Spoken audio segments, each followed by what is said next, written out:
सर्वांना नमस्कार.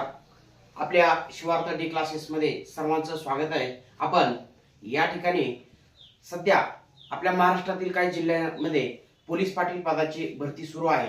तर त्या अनुषंगाने आपण पोलीस पाटील पदासाठी जो अभ्यासक्रम आहे तो कोणता आहे नेमकं.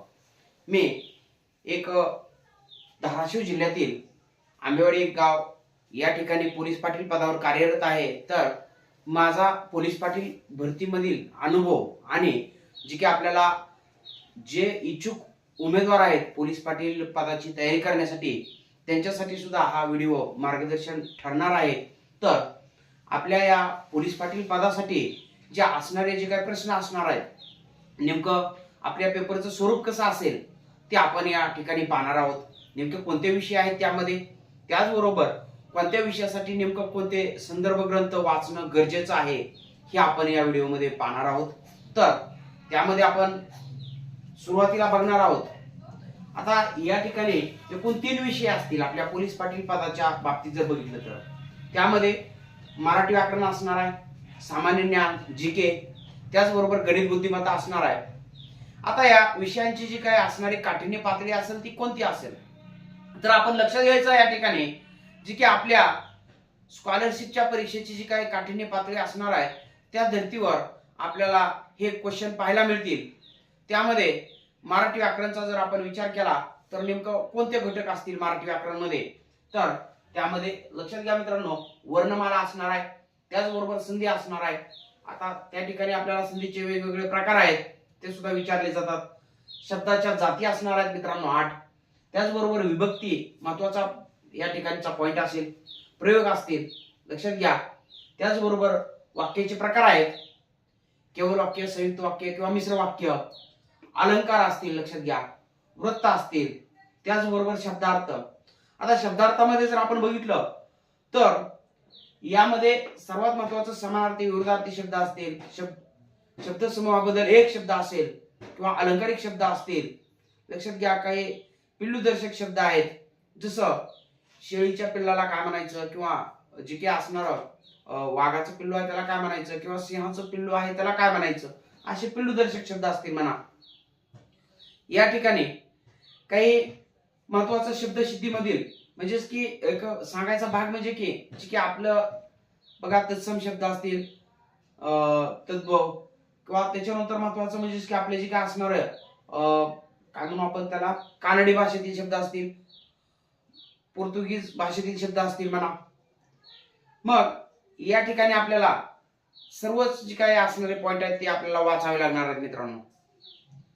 आता या ठिकाणी आपलं जे काही स्कॉलरशिपचं मराठी व्याकरणाचं जे काही संदर्भ आहे तेही आपल्याला या ठिकाणी फायद्याचे ठरतील. त्याचबरोबर आपल्याला या ठिकाणी काही पुस्तकं आहेत बघा, मी जी की मराठी व्याकरणचा त्या ठिकाणी संदर्भ वापरलेला होता पोलीस पाटील पदाच्या बाबतीत. तर आपल्या महाराष्ट्रातील एक प्रसिद्ध असणारे प्राध्यापक आदरणीय श्री बाळासाहेब शिंदे सर यांचा मराठी व्याकरणाचा संदर्भ मी वापरलेला होता. नंतर आपण या ठिकाणी बघणार आहोत सामान्य ज्ञान. सामान्य ज्ञान या विषयाच्या बाबतीत जर आपण बघितलं तर खूप मोठा आवाका या विषयाचा पाहायला मिळतो. पण मित्रांनो या विषयाच्या बाबतीत एक लक्षात घ्या, जे की आपले शालेय पाठ्यपुस्तक आहेत या शालेय पाठ्यपुस्तकातील हे जे विषय आहेत, इतिहास असेल, भूगोल असेल, राज्यशास्त्र, बघा साधारणतः 8वी पर्यंत आपण त्याला नागरिकशास्त्र हे म्हणतो, नंतर राज्यशास्त्र, विज्ञान असेल म्हणा, त्याच्यानंतर आता पंचायत राज, ठीक आहे, तर त्यामध्येच नागरिकशास्त्रामध्ये येणारा भाग, चालू घडामोडी असतील, हे पॉइंट आपल्याला या ठिकाणी महत्वाचे असणार आहेत मित्रांनो. आता इतिहासामध्ये नेमकं काय बघायचं, भरपूर मोठा आवाका आहे, पण आधुनिक भारताचा इतिहास या ठिकाणी फोकस केला जाईल. मग त्या ठिकाणी असणाऱ्या सामाजिक आणि धार्मिक सुधारणाच्या संदर्भात असणाऱ्या संघटना असतील, त्याचे संस्थापक असतील, स्थापना केलेले वर्ष असेल विचारलं जाईल आपल्याला, काही वृत्तपत्र विचारले जातील, काही क्रांतिकारक असतील त्यांचं महत्वाचं कार्य विचारलं जाईल आपल्याला. त्याचबरोबर महत्वाचे काही ग्रंथ आहेत.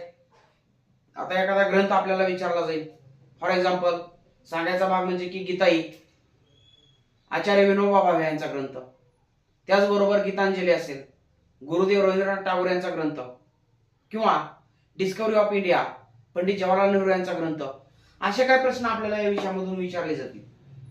भूगोल सारखा विषय आहे मित्रांनो महत्वाचा, महाराष्ट्राचा भूगोल या ठिकाणी लक्षात घ्यायचा आपल्याला, आणि भारताचा एक संदर्भ महत्वाचा लक्षात घ्यायचा आहे. आता या ठिकाणी राज्यशास्त्रासारखा विषय, यामध्ये काही सोपे प्रश्न असतील. एखाद्या उच्च पदस्थाची नेमणूक कोण करतात, फॉर एक्झाम्पल जे काही असणारे सरन्यायाधीश असतील त्यांची नेमणूक कोण करतात, किंवा पंतप्रधान असतील, मंत्रिमंडळ असेल, त्यांना त्या ठिकाणी शपथ देण्याचे काम कोणामार्फत होतं, किंवा या ठिकाणी जी काय आपले जी काय घटनेची प्राथमिक ओळख आहे त्यामध्ये मूलभूत हक्क असतील, मार्गदर्शक तत्वे असतील, त्याचबरोबर असणारे महत्वाचे म्हणजे मूलभूत कर्तव्य असतील, यावरती प्रश्न आहे आपल्याला मित्रांनो. संसद आहे आपले महत्वाचं कायदेमंडळ, त्याचबरोबर न्यायमंडळावरती सुद्धा प्रश्न इथे विचारले जातील. आपलं माननीय सर्वोच्च न्यायालय असेल, उच्च न्यायालय असेल, किंवा त्या ठिकाणी कनिष्ठ न्यायालय असतील. त्याचबरोबर आता या ठिकाणी सर्वात महत्वाचं म्हणजे की आपल्याला बघा महाराष्ट्रातील किंवा आपल्या राज्याचं जे काही विधिमंडळ असेल त्या बाबतीत असेल, विधानसभा असेल, विधान परिषद असेल, किंवा राज्यपाल पदाच्या संदर्भात प्रश्न असतील. त्याचबरोबर महत्वाचे काही आयोग आहेत मित्रांनो, जसं केंद्रीय निवडणूक आयोग असेल, केंद्रीय लोकसेवा आयोग असेल, संघ लोकसेवा आयोग UPSC असेल, किंवा इतर आयोग असतील म्हणा, त्या संदर्भात आपल्याला कलम सुद्धा विचारले जाऊ शकतात. तर महत्वाचा हा पॉइंट असणार आहे. त्याचबरोबर विज्ञानमध्ये एखादा शोध विचारला जाऊ शकतो तुम्हाला, किंवा काही भौतिक राशी दिल्या जातील आणि त्याचं MKS पद्धतीतील एकक कोणतं आहे, CGS पद्धतीतील एकक कोणतं आहे, अशा स्वरूपात आपल्याला प्रश्न या ठिकाणी विचारले जातात. किंवा मानवी रोग असतील म्हणा, त्या संदर्भात आपल्याला प्रश्न विचारला जाईल. त्याचबरोबर महत्वाचं म्हणजे की प्राण्यांचं जे काय वर्गीकरण आहे, म्हणजे सजीवांचं वर्गीकरण, त्यामध्ये प्राणी असतील किंवा वनस्पती यांचं वर्गीकरण असेल, ते सुद्धा आपल्याला या ठिकाणी विचारलं जाईल. त्याचबरोबर महत्वाचं म्हणजे की जे की भौतिकशास्त्र आणि रसायनशास्त्र आहे. आता रसायनशास्त्रामध्ये जर बघितलं आपण तर मूलद्रव्यांच्या संज्ञा आपल्याला माहिती आहेत, त्या सुद्धा विचारल्या जाऊ शकतात. त्याचबरोबर महत्वाचं म्हणजे की त्या ठिकाणी असणारे जे काय द्रव्याचे वर्गीकरण आहे, स्थायू, द्रव, वायू, या संदर्भात प्रश्न असतील. त्याचबरोबर मूलद्रव्यामध्ये आपल्याला धातू, अधातू, धातू सदृश्य या बाबतीत प्रश्न विचारले जातील. लक्षात घ्या काही गुणधर्म आहेत महत्वाचे, ते सुद्धा आपल्याला त्या ठिकाणी विचारले जातील. जे की आपल्या आवर्त सारणी आहे विज्ञानमध्ये बघा, रसायनशास्त्रामध्ये आवर्त सारणीवरती सुद्धा प्रश्न असतात. लक्षात घ्या जी की मोठा विषय आहे, परंतु व्यवस्थित जर प्रॉपर आपण त्याची रिव्हिजन केली तर प्रश्न बरोबर येतात मित्रांनो. त्याचबरोबर आपल्याला त्या ठिकाणी आम्ल असतील, आम्लारी असतील, त्याचे उदाहरणं वगैरे विचारले जातील आपल्याला. लक्षात घ्या दैनंदिन जीवनातील संयोगाचे त्या ठिकाणी जे काय उपयोग आहेत ते विचारले जातात. लक्षात घ्या त्या ठिकाणी भौतिकशास्त्रामध्ये सुद्धा आपल्याला बघा प्रकाश असेल, ध्वनी असेल, चुंबकत्व असेल, विद्युतधारा असेल, या संदर्भात आपल्याला प्रश्न विचारले जातात. सोपे पॉइंट आहेत मित्रांनो, फक्त वाचणं गरजेचं आहे बघा. आणि पाठ्यपुस्तक हा महत्वाचा त्या ठिकाणी बेस असणार आहे आपला. पाठ्यपुस्तकातून हमखास प्रश्न असतात. चला त्याच्यानंतर आपल्याला गणित बुद्धिमत्ता या विषयाच्या बाबतीत आता चालू घडामोडीचा एक महत्वाचा पॉइंट आहे मित्रांनो. आपल्या शिवार्थ डी क्लासेस या युट्यूब चॅनलला मी वारंवार रोज जे काय बघा घटना घडतात त्याचे व्हिडिओ मी अपलोड करत राहतो, म्हणजे की आपल्याला परीक्षेमध्ये हमखास तशा स्वरूपाचे प्रश्न विचारले जातात. त्याचबरोबर महत्वाचं म्हणजे की मित्रांनो या ठिकाणी गणित आणि बुद्धिमत्ता आहे या विषयाचा जर आपण विचार केला तर आपलं जे काय स्कॉलरशिपची जी काय काठिण्य पातळी आहे ती सुद्धा त्या ठिकाणी सफिशियंट होईल आपल्या या पदासाठी. संख्या ज्ञान आहे, लक्षात घ्या संख्याचे प्रकार असतील, त्याचबरोबर महत्वाचं रसावी मासावी असेल, त्याचबरोबर पदावली आहे, लक्षात घ्या. त्याचबरोबर महत्वाचं पदावलीमध्ये जे की आपण कंचे भागुबेव या ठिकाणी लक्षात घ्यायचं आहे. त्याचबरोबर दशांश अपूर्णांक असेल, तत्पूर्वी सरासरी शेकडेवारी असेल. खूप सोपे प्रश्न आहेत मित्रांनो, फक्त त्याला एकदा आपल्या हाताखालून जाणं गरजेचं आहे. नफा तोटा असेल म्हणा, सरळ व्याज आहे, चक्रवाढ व्याज आहे, नळ टाकी यावरील गणित असतील, किंवा बोट आगगाडी यावरील प्रश्न असतील, गुणोत्तर प्रमाण यावरील प्रश्न, त्याचबरोबर काळ काम वेग यावरती प्रश्न असतील.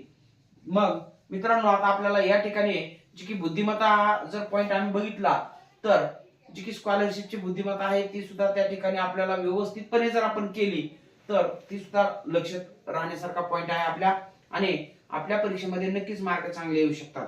यामध्ये अक्षर संख्या मालिका असेल, गाळलेलं पद शोधणं असेल, किंवा या ठिकाणी महत्वाचं म्हणजेच की बघा काय केलं जातं त्यांच्या माध्यमातून फरक त्या ठिकाणी जी की संख्या दिल्या जातात आणि त्यामध्ये असणारा फरक आणि पुढचं पद कोणतं असणार आहे हे या ठिकाणी आपल्याला लक्षात द्यायचं आहे.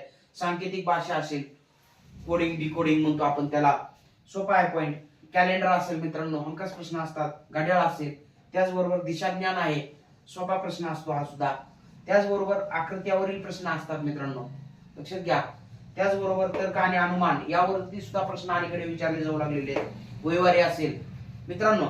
या ठिकाणी सांगायचा भाग म्हणजेच की या विषयामध्ये आपल्याला पैकीच्या पैकी मार्क येऊ शकतात, फक्त गरज कशाची आहे तर प्रॉपर असं म्हणजे की त्या ठिकाणी संदर्भ ग्रंथ बघणं गरजेचे आहे. आता या ठिकाणी सर्वात महत्वाचं म्हणजे चालू घडामोडीच्या बाबतीत तर आपलं जे काय रोजचं जे काय व्हिडिओ आहेत ते मी आपण बघू शकतात. शिवाय मी आपल्या पोलीस पाटील पदाच्या बाबतीत जी काय बघा असणारे जे काय इतर इन्फॉर्मेशन आहे ती सुद्धा त्या ठिकाणी टाकण्याचा नक्कीच प्रयत्न करणार आहे. पोलीस यंत्रणा या ठिकाणी आपल्याला महत्वाची असणार आहे. शिवाय मित्रांनो, तुम्ही ज्या जिल्ह्याचा पोलीस पाटील पदाचा पेपर देणार आहात त्या जिल्ह्यातील माहिती सुद्धा तुम्हाला, धार्मिक स्थळ असतील, त्या ठिकाणचे ऐतिहासिक स्थळ असतील म्हणा, काही पर्यटन स्थळ असतील, त्याचबरोबर त्या ठिकाणचं प्रशासन असेल म्हणा, त्या बाबतीत प्रश्न तुम्हाला विचारले जातील आणि त्या ठिकाणचा भूगोल सुद्धा तुम्हाला माहिती असणं गरजेचं आहे. तर या एकूण 3 विषयाच्या बाबतीत तयारी करायची आपल्याला पोलीस पाटील पदाच्या बाबतीत. मित्रांनो, खूप सोपे प्रश्न असतात, मात्र अलीकडचा ट्रेंड जर लक्षात घेतला आपण तर वाढती स्पर्धा लक्षात घेता किंवा जी की बघा एक सुशिक्षित पिढी पुढे आपल्याला येताना पाहायला मिळते, त्यामुळं चॅलेंजिंग असा क्वेश्चन पेपर बनू लागलेला आहे. पाठीमागे तुम्ही सोलापूर असेल किंवा इतर जिल्ह्याचे बीड असेल म्हणा, या ठिकाणचे पोलीस पाटील पदाचे पेपर पहा तर त्या ठिकाणी बरेचसे प्रश्न आहेत ते की बाबा आपल्याला म्हणजे की चॅलेंजिंग आहेत, त्यामुळं तयारीला बघा लागा. धाराशिव जिल्ह्याची सुद्धा पोलीस पाटील पदाची ऍड लवकर येऊ शकते, त्यामुळं या ठिकाणी आपण तयारीला लागा. आपल्या महाराष्ट्रातील इतर जिल्ह्यांच्या पोलीस पाटील पदाच्या बघा भरतीची प्रक्रिया सुरू आहे. सर्वात महत्वाचं म्हणजे की आपल्या गाव पातळीवरचं कायदा सुव्यवस्था राखणारं एक महत्वाचं पद या ठिकाणी आपल्याला हे पोलीस पाटील एक प्रतिष्ठेचं पद मानलं जातं. तर या पदाची तयारी करताना प्रतिष्ठेचं पद आहे, मात्र मित्रांनो तेवढीच जबाबदारी मोठी आहे. या ठिकाणी हे सुद्धा आपल्याला विसरता कामा नये आणि मग आपण आपल्या प्रामाणिकपणाला या ठिकाणी आपण न्याय देऊ शकतो आणि या ठिकाणी आपण अधिकचा वेळ न घेता आपल्याला पोलीस पाटील पदाच्या बाबतीत किंवा आपल्या पोलीस भरती बाबतीत किंवा इतर सर्व सेवा परीक्षेच्या बाबतीत जी की महत्वाची इन्फॉर्मेशन असणार आहे ती आपण पुढच्या व्हिडिओमध्ये बघत राहूया. तोपर्यंत धन्यवाद. जय हिंद. वंदे मातरम.